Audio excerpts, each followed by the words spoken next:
Saint Francis Xavier గురించి మనం తెలుసుకోవాల్సిన వాస్తవాలను ఈ వీడియో ద్వారా నేను మీకు అందిస్తా.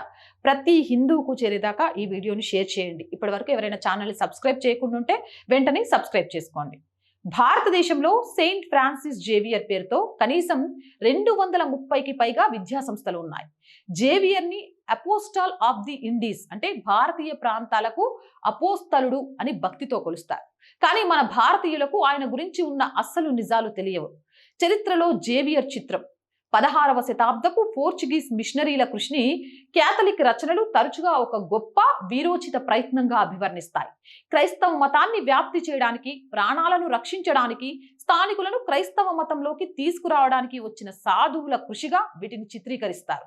త్యాగం, భక్తి, కరుణ కలిగిన వ్యక్తులుగా వీరిని గుర్తు చేస్తారు.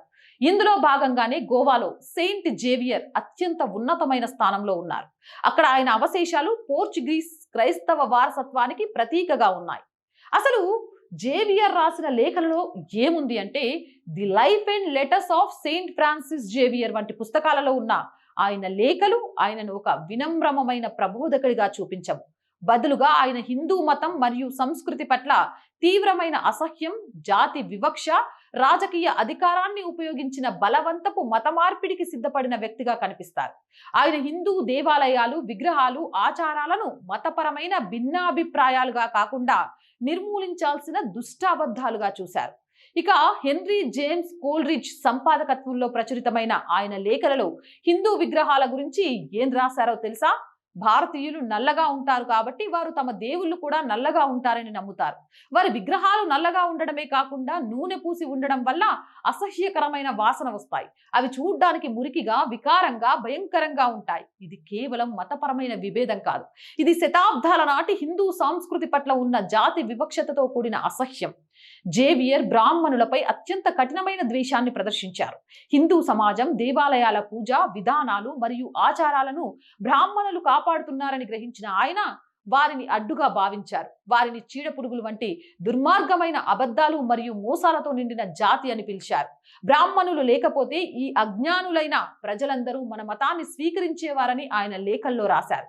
History of Christianity in India 1982 ప్రకారం జేవియర్ స్వయంగా విగ్రహాలను ధ్వంసం చేయడాన్ని పర్యవేక్షించారు.